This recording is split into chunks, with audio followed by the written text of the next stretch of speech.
3 травы, которые избавят вас от мучительного кашля. Первое– это исландский мох. Это мое самое любимое и эффективное средство.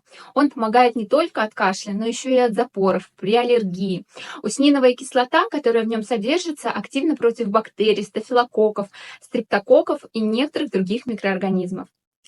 Вторая трава, которая сейчас набирает огромную популярность, это иссоп. Это растение обладает антисептическим и отхаркивающим действием. Иссоп расширяет сосуды, устраняет кашель, облегчает дыхание.